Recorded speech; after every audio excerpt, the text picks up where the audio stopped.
Good morning everybody, my name is Snook. I'm the technical trainer at RPS Training Centre in Tiverton, and we'd like to show you a short video today on what we consider to be best practice in sweeping wood burners, in this case using SnapLok power sweeping equipment.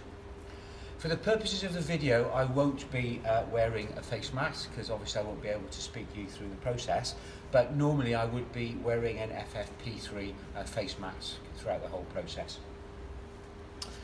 So we've entered into the house and introduced ourselves to the client, and we know that this is the wood burner that we're going to be sweeping today. So here is my setup.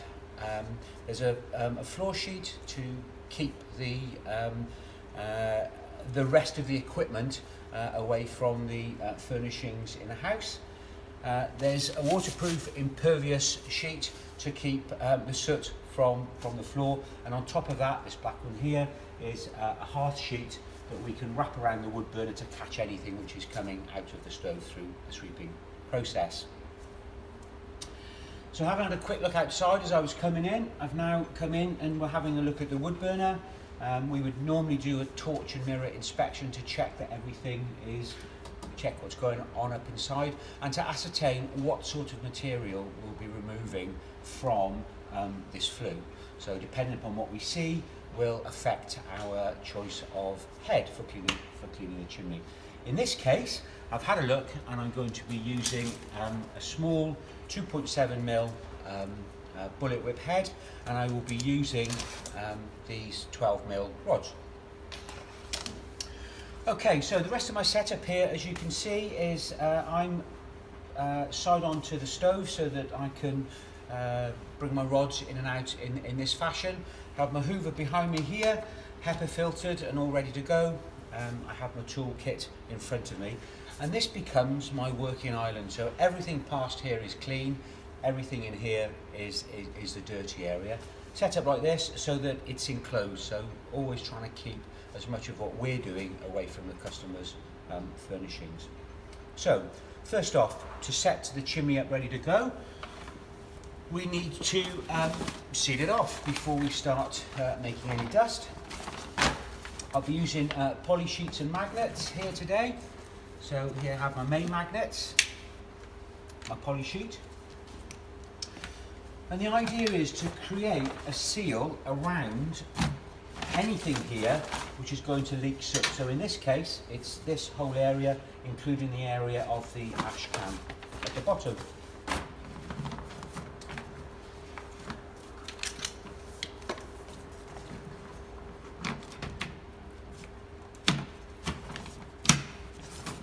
So a nice big magnet at the bottom, and two smaller ones at the side. Using this configuration, so sometime during the process we can actually take this sheet down, and anything which we've swept out so far will be contained still behind this plastic barrier. Torch on and inside so that we can see what's coming down.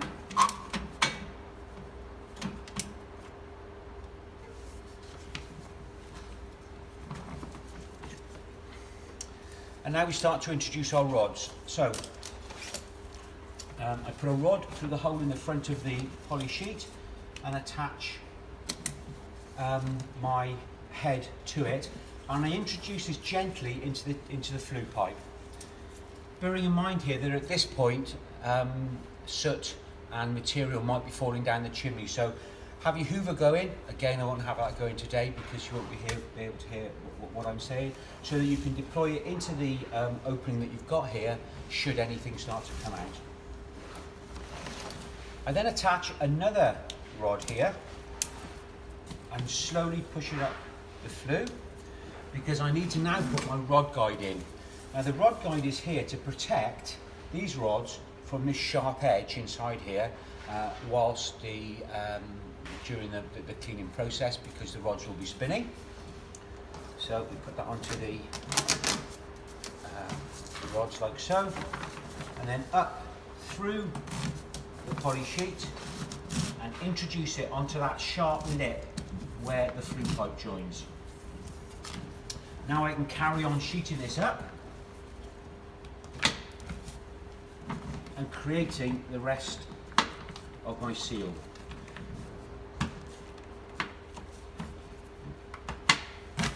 One of the beauties with poly sheets is that it's very easy to shift around and very easy to get a very tight seal.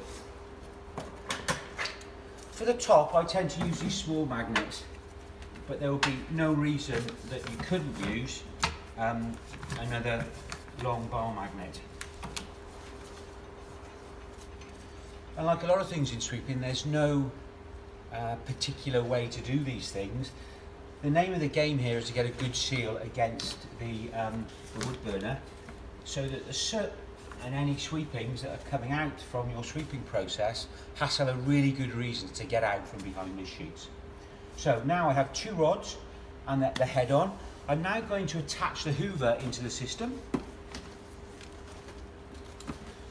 With use of a T-piece.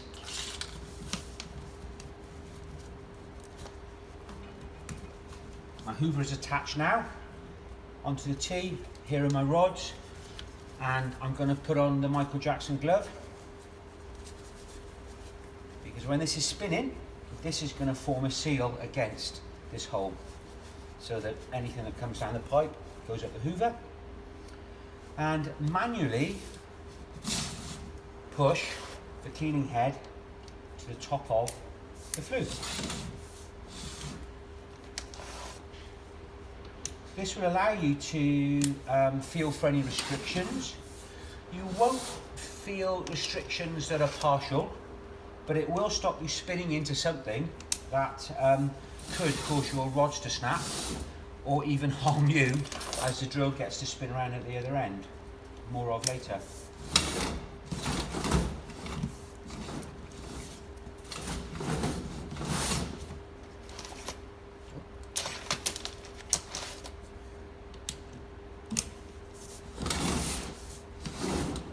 Keep going as we normally would till we get to the top, and should hear that distinctive clunk as it hits the inside of the cowl. That sounded like it to me. Oh no, maybe one more.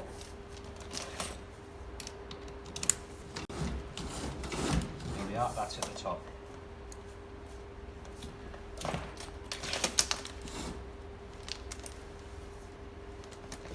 Use this half rod just in case I need to give it a bit more, and when I lay the rods on the top of here as I'm coming down, it will remind me how many rods I've actually used. So, having got the cleaning head to the top of the flue, we now need to clean the chimney. Clean the flue. This is my Milwaukee drill. I set the clutch to about halfway, so that if the rods do bind in the chimney, I'm not going to get a crack on my wrist or snap the rods. I always sweep with the battery facing away from me, so that as I'm coming in and out, the battery in the drill isn't smashing me into here, and I haven't got that difficult angle here with my hand trying to use it as a right-hander. This is far more comfortable. You can use your finger to run the drill, or your thumb, whichever you feel most comfortable with. Set the speed to 1, to low speed, and as we're sweeping a liner, I always have the drill going anti-clockwise, so you're spinning with the thread of the liner, so that you don't catch any tags and potentially unwind the liner. So here we go. Make the connection, hear the click, and very slowly start to spin down. Up.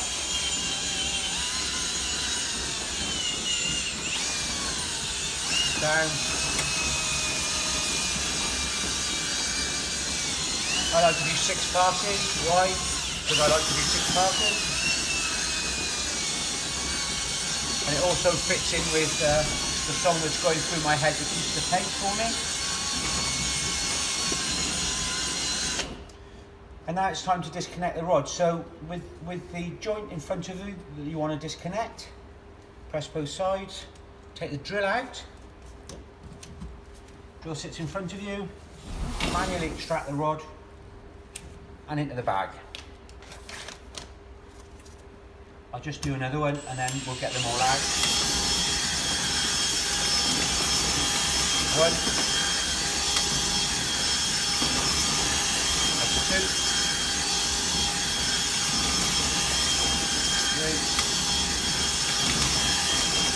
Four. Five. Six. In front of you, again. Unclip the drill.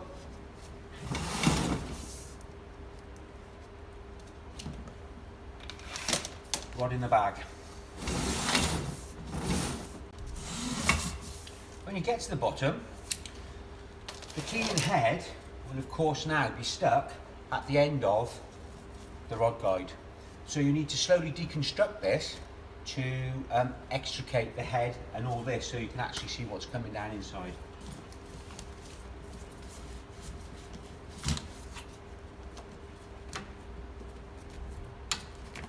These ones for me live on my Hoover.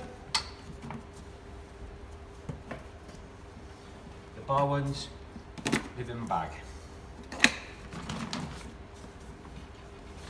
With the Hoover running underneath this now, so that anything that falls out of here as I'm taking this out will eventually end up in the Hoover, one would hope. I take the rod guide off the rods.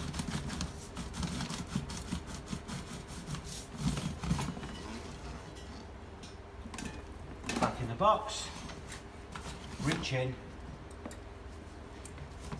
take off the last rod and extricate the cleaning head. Now the situation is we have our torch in here which is probably all covered in soot, but we've maintained this barrier so we can leave that there and do all the cleaning inside the stove that we need to do before we start to finish off with this particular unit. So there you go, there it is. Thank you very much.